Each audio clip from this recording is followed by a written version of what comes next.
आपका first chapter है, तो इसमें से सबसे पहला क्वेश्चन है कि विद्युत क्षेत्र किसे कहते हैं। विद्युत क्षेत्र किसे कहते हैं, क्योंकि जो चैप्टर है पहले उसका नाम पता होना चाहिए, उसी के ऊपर क्वेश्चन आते हैं। तो विद्युत क्षेत्र किसे कहते हैं, तो विद्युत क्षेत्र के अंतर्गत आने वाला वह क्षेत्र जहां तक उसका आभास किया जा सके विद्युत क्षेत्र कहलाता है। जहाँ पे आभास मतलब आकर्षण या प्रतिकर्षण बल का अनुभव किया जा सके। जैसे आप चुंबक को देखते हो तो चुंबक का क्षेत्र होता है, उसका आभास होता है, उसी प्रकार से विद्युत का क्षेत्र है कि जहां तक विद्युत का आभास किया जा सके वह विद्युत क्षेत्र कहलाता है। पहला क्वेश्चन जैसे आवेश के गुण, अब इसमें दूसरा क्वेश्चन बनेगा आवेश के गुण लिखिए।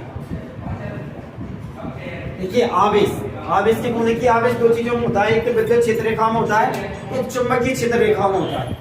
किसी भी चीज में आवेश दो चीजों में उत्पन्न होता है। तो आवेश क्या है कि समान प्रकार के आवेश आपस में प्रतिकर्षण करते हैं। प्रतिकर्षण मतलब दूर हटना, प्रतिकर्षण मतलब दूर हटना। तो जो समान प्रकार के आवेश हैं वो तो आपस में करते हैं प्रतिकर्षण, और विपरीत प्रकार के जो आवेश हैं वह करते हैं आकर्षण, यानी कि पास। तो विपरीत प्रकार के आवेश प्रतिकर्षण करते हैं समान प्रकार के, और विपरीत प्रकार के आकर्षण करते हैं। नंबर ऐसे नंबर डाल के भी लिख सकते हो कि नंबर 1 समान प्रकार के आवेश आपस में प्रतिकर्षण करते हैं, और विपरीत प्रकार के आवेश आपस में आकर्षण करते हैं। आगे आवेश पर कितना द्रव्यमान होता है, तो आवेश का मान इलेक्ट्रॉन के मान के बराबर होता है। जैसा कि मैंने अभी आपको बताया, इलेक्ट्रॉन का मान -1.6 इंटू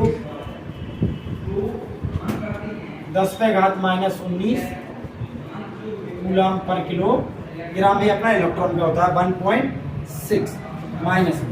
तो आवेश पर इलेक्ट्रॉन के मान के बराबर होता है। आवेश दो वस्तुओं पर हमेशा संरक्षित रहता है कि ना तो आवेश को उत्पन्न किया जा सकता और ना ही आवेश को नष्ट किया जा सकता, लेकिन एक रूप से दूसरे रूप में उसको परिवर्तित किया जा सकता है। आई मीन किसी भी चीज से आवेश लेकर आप दूसरी चीज को दे सकते हो, लेकिन आप चाहोगे उसको नष्ट कर दो तो वह नष्ट नहीं होगा, और आप चाहोगे उसको बढ़ा दो तो वो बढ़ेगा भी नहीं।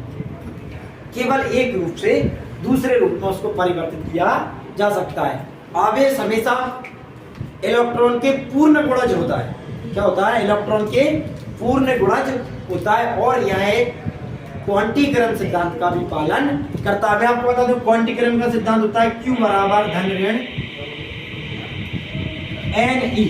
N हमें नंबर ऑफ सिस्टम है, Q आवेश है, और E इलेक्ट्रॉन है। E किसका संकेत होता है, इलेक्ट्रॉन का संकेत होता है। N नंबर्स का होता है, और Q को हम आवेश नाम का शब्द देते हैं। आवेश Q एक आवेश है, तो आवेश हमेशा इलेक्ट्रॉन का पूर्ण गुणज होता है, और यह क्वांटीकरण के सिद्धांत का पालन करता है। किसी कुचालक वस्तु, कोई भी कुचालक वस्तु को यदि हम बालों से रगड़ेंगे तो उसमें आवेश उत्पन्न हो जाता है।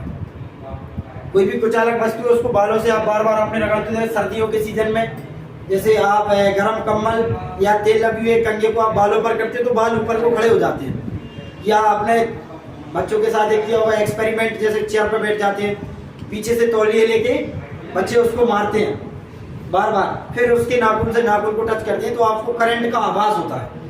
तो इसका मतलब यह है कि वो कुचालक वस्तु को बालों से रगड़ा तो उसमें आवेश उत्पन्न हो जाता है। कई बार हमारे साथ सर्दियों में घटना घट जाती है, हम रजाई ऊपर करते हैं, हमारे बालों में से छोटी छोटी आवाजें निकलती है चिंगारी टाइप की, और बाल खड़े हो जाते हैं, तो हमारे लिए वो आवेश होता है। तो आवेश किसी भी कुचालक वस्तु को बालों से रगड़ेंगे तो उसमें आवेश उत्पन्न हो जाएगा। तो आवेश के बहुत सारे गुण हैं, जैसे समान प्रकार के आवेश आपस में प्रतिकर्षण करते हैं, विपरीत प्रकार के आवेश आपस में आकर्षण करते हैं। आवेश हमेशा इलेक्ट्रॉन का पूर्ण गुणज होता है, और क्वांटीकरण सिद्धांत का पालन करता है। इसका मान इलेक्ट्रॉन के मान के बराबर भी होता है, और कुचालक वस्तु को बालों से रगड़ेंगे तो उसमें भी आवेश उत्पन्न हो जाता है। तो ये तो हमारे आवेश के गुण थे। अब एक इम्पोर्टेंट क्वेश्चन मैं आपको बताऊं कूलम का। क्या ये हर बार परीक्षा में वैसे पूछा जाता है, और इसको सॉल्यूशन भी करना पड़ता है। जैसे क्वेश्चन